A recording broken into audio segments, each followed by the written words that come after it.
Once upon a time, in a small seaside town, there lived a curious girl named Lila who loved flying kites.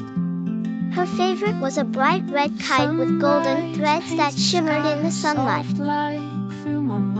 She had made it with her grandfather, who always told her, "Kites can take your dreams higher than the clouds." One breezy afternoon, while flying her kite on the hill overlooking the ocean, something extraordinary happened.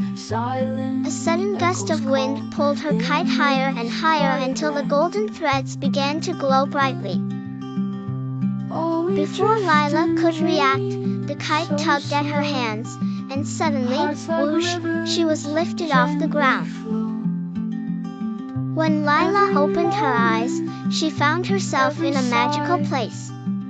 She was standing on a floating island surrounded by others, drifting gently in the air. Each island had its unique wonder. One was covered in rainbow-colored flowers, another sparkled with crystal waterfalls, and yet another was filled with animals that could talk. As Lila looked around in amazement, her kite floated beside her, shimmering with golden light. A tiny, glowing bird appeared from the kite's string and said, "Welcome, Lila. You've been chosen to help the land of floating isles." "Chosen? Me?" Lila asked, surprised. "Yes," said the bird. "Our islands are held together by the star gem, but it's been stolen by the Shadow King. Without it, our islands will drift apart forever." Lila didn't hesitate. "Tell me what I need to do," she said.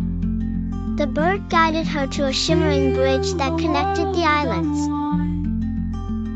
"You must cross 3 islands and face their challenges to reach the Shadow King's castle. Only someone with a brave heart and clever mind can retrieve the star gem." Lila nodded and began her journey. On the first island, Lila was greeted by a forest of talking trees. They spoke in rhymes and riddles, and their branches twisted to block her path. One tree asked, "I have cities but no houses, I have rivers but no water. What am I?" Lila thought hard and smiled. "A map," she answered. The trees swayed their branches in approval, clearing the way for her to pass. On the next island, the air was still and heavy. Lila's kite drooped, unable to fly. The glowing bird explained, "The winds here are trapped in bottles hidden around the valley. You must find the right one to move forward." Lila searched high and low, opening bottle after bottle.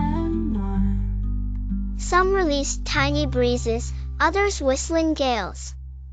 Finally, she found a golden bottle with a soft hum. When she opened it, a warm, steady wind swept through the valley, lifting her kite and carrying her to the next island.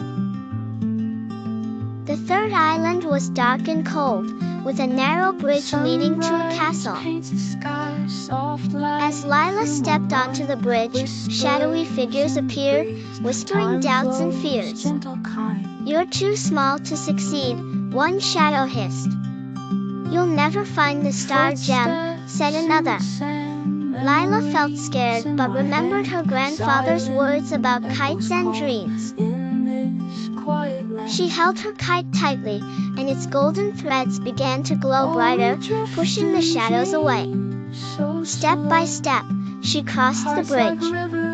At last, Lila reached the castle. Inside, the Shadow King sat on a throne, holding the star gem.